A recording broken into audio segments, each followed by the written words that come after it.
ne sont pas capables d'enlever le même développement. Il ne peut pas écraser les pédales. L'autre semble écraser les pédales, il semble développer une force immense, alors que l'autre est obligé d'être plus en vélocité. Il a même du mal à passer sur l'aileron de 100. Il a des difficultés, il y met de la bonne volonté, il essaye d'aider au mieux.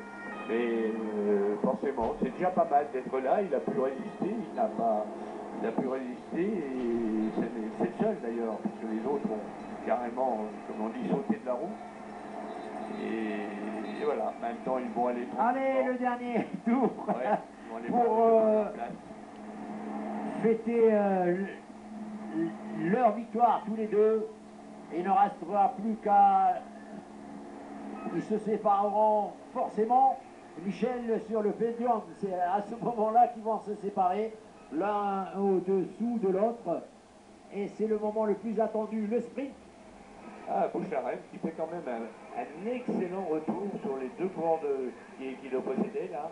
Parce que l'homme de Dubaï qui était donc accompagné de l'Érythréen vient de placer un démarrage. Il a senti le retour de Boucharem qui fait un très bel effort. Il fait un très bon effort. Et on va voir au passage sur la ligne comment ça se passe. Boucharem est parti pour faire une belle place dans les 5 premiers. C'est déjà pas mal. Et là, donc, on va voir. C'est intéressant. Boucharem a lui tout seul. Il est revenu sur les deux hommes, sur l'Érythréen et l'autre homme de Dubaï.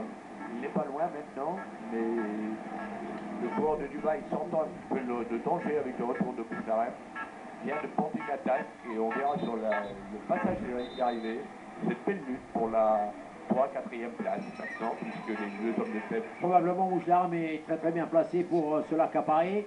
Et comme talents qui se sont illustrés jusqu'à présent, après nous sommes à la 5e étape, les Algériens Saïd Nassim qui vient de remporter tout à l'heure la prime de la journée. Et voilà, il passe à 10 secondes, il fait un exploit vraiment, un très grand exploit, il revient à 10 secondes, il sera-t-il capable, s'il est capable de rejoindre les deux poursuivants, ce sera notre satisfaction de la journée, si on a pour se satisfaire avec ce que l'on peut. Boucharem, je vous rappelle, 21 ans, c'est l'avenir du cyclisme algérien. Il reste un tour à peine. Hein. Est-ce que vous pensez qu'il pourrait rattraper les deux poursuivants du duo de tête? Et puis on pourra nommer à l'occasion des garçons, je l'ai dit, comme Saïd Nassim, dont vous avez parlé tout à l'heure, du côté des Algériens, et pour dans le groupe de Sévital, Ben Youssef Abdallah. Vous voyez donc deux garçons qui, pour l'instant, nous sommes qu'au quart du tour cycliste d'Algérie. Pour l'instant, ils sont en train de s'illustrer. C'est de bon augure pour la suite de l'épreuve qui vous conduira jusqu'à Bida au retour en passant par une première fois Bida, ça sera dès demain. Sétif. Demain, donc le rallier en bus déjà Bida pour le départ de la course après-demain. L'après-demain. Et puis Sétif Annaba également et retour. Il y aura évidemment des étapes, comme vous l'avez dit, de rallye pour rejoindre les villes d'étape, c'est ce qu'on appelle, et de départ et d'arrivée. Une journée de récupération pour ces coureurs. Enfin, il y aura quand même 400 km à faire pour rallier Bida, quelques heures de bus, mais bon, ce sera quand même une récupération pour attaquer les 3 jours sur Bida, qui seront aussi des étapes difficiles. Et la préparation du sprint, je pense, Michel, voici le moment fort de cette journée, de cette épreuve. Après avoir encore une fois admiré les étalages et les facettes de réalisation touristique, hôtelière pour la ville d'Oran. Allez, après ce rond-point, c'est la montée qui va probablement donner lieu à un écart. Regardez comment le Rwandais est en train de peiner. Il s'élève de son siège pour essayer d'apporter encore les dernières énergies, d'insuffler du rythme pour ne pas se laisser distancer et préparer le sprint final. Il a bien résisté, le Rwandais. Ah oui, terriblement. Il a porté son aide, il a fait ce qu'il a pu. Il ne pouvait pas faire mieux. Il mérite d'accompagner. de passer quelques relais. Ça permet quand même à l'autre coureur de récupérer pendant quelques instants. Un superbe duel entre ces deux garçons qui a débuté dès le 7e tour pour s'achever dans quelques instants par une 15e boucle, par un tonitruant sprint avec les chances pour celui qui a déjà remporté 2 étapes, Thomas Vaitkus de Dubaï. Le style des deux coureurs est complètement différent. On voit Tout à fait. Le style d'un rouleur et le style plutôt d'un grimpeur qui remue Qui les épaules. Exact. Qui a une remue des épaules, qui dégage moins de puissance, mais qui accompagne, qui est là quand même. Et qui va certainement, peu de pourquoi en la victoire, mais je pense et qui va fuser. Alors là, vraiment, allez, c'est le placement qui commence parce que le rond-point n'est pas très loin maintenant. Juste après la trémie qui va emprunter. Regardez, à partir de cette caméra HD qui nous vient de l'hélicoptère de la Sûreté nationale, qu'on ne cessera de remercier pour cet apport gigantesque, pour nous faire vibrer avec des images. Ici, ce sont les images évidemment de la télévision algérienne. Belle image aujourd'hui. Ah oui, superbe, parce que très très bien éclairé par la température et le rayonnement de ce soleil qui est venu nous faciliter, colorer et rendre un relief supplémentaire à cette ultime étape du Tour d'Algérie dans la capitale de l'Ouest. Allez, voilà, maintenant, c'est vraiment spectaculaire. Hein. Franchement, là, on commence à vibrer. Restez surtout, après 2 heures de course, restez branchés pour la meilleure des meilleures images de cette journée. Je pense que le coureur rwandais ne se fait pas trop d'illusions. Mais on verra, il va tenter sa chance bien normalement, puisqu'il va faire sa petite.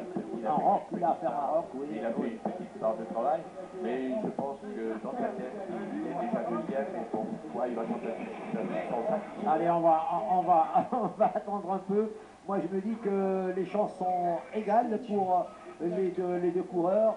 C'est vrai qu'il a peiné, et c'est au moment du sprint qu'il va devoir puiser ce qui reste d'ultime énergie. Ça sera juste à la sortie de cette traînée. Non pas le sprint final, mais l'arrivée vers le dernier rond-point pour ces deux coureurs.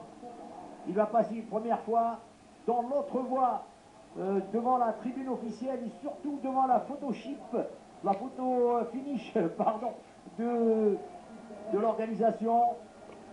Toujours côte à côte, le Rwandais souffre réellement. Il a moins d'assurance, on ne sait pas pourquoi, mais il distille beaucoup moins d'assurance que l'élément de la sélection de Dubaï qui est en train de le surveiller de près. Les deux coureurs de derrière sont passés à plus de 1 minute 45 secondes maintenant. Ils sont en route pour le dernier rond-point et à la sortie du dernier point, c'est où est l'arrivée. Le sprint sera lancé et toute la puissance donc des deux hommes va être son maximum. Mais alors ils vont exploser maintenant. C'est vraiment la dernière très belle image de ce tour qu'il ne faut absolument pas arrêter à rater. Et il y en aura d'autres sûrement au cours du périple qui reste à pourvoir. Allez, c'est le dernier rond-point. Je pense que c'est le Rwandais qui va et ils vont tourner à gauche maintenant. Et c'est là que ça se... Non, ça c'est le retour du Rwandais. Il commence là. Et regardez, il a lancé son sprint. Il n'y aura pas photo à l'arrivée. Thomas Vaitkus a lancé son sprint déjà. Il prend déjà quelques mètres de différence. Voilà, il passe la ligne d'arrivée en pleine sérénité. Et beaucoup de mérite au Rwandais Joseph Ariura. Et on va rester encore ensemble pour voir si l'Algérien va décrocher une 3e place. Les deux compères Fuyard se félicitent et vous avez entièrement Et voilà, raison. Boucharem est revenu sur les deux hommes. C'est un exploit. Il est revenu sur les deux Il est en concurrents. train de les surveiller. C'est formidable de ce que vient de faire Boucharem. Donc vous avez vu la victoire donc, de l'homme de Dubaï, comme on pouvait s'y attendre. Il a... Et vous étiez... suspense. Et maintenant, ça va être le suspense pour la 3e place entre 3 coureurs. Et on a aussi le mérite. Il y a un autre Algérien qui revient là. Oui, sur le peloton. Ils se sont réveillés un peu tard, c'est dommage. Dommage, c'est dommage. oui. 2 coureurs algériens qui viennent de sortir, c'est déjà bien. Et je crois que c'est Boucharem, donc c'est sûr que c'est Boucharem qui accompagne les deux hommes, et peut-être Anachi qui est sorti de ce peloton. Ils ont été battus par plus. Regardez le vainqueur ici sur votre plan de l'équipe El Nasser Ils de ont été Dubaï. battus par plus fort qu'eux, il n'y a pas de regret à avoir. Ils ont essayé d'emballer la course, ils ont réussi. Ils ont payé un petit peu aussi de... Allez, une grosse caméra, Yazid, sur l'Algérien qui est en train de se poser comme peut-être 3e de cette épreuve. il est parti très loin. Saura-t-il résister? Ah non, il va être rattrapé, peut-être. Effectivement, il a été rattrapé Trop loin, il est parti. par un autre élément de Dubaï, peut-être un coureur de Dubaï essaye de revenir. Un très joli suspense. Allez, un dernier coup d'effort. Il est passé 4e Boucharem après le coureur de Dubaï. Eh bien, c'est probablement plus de 1 minute 45 secondes.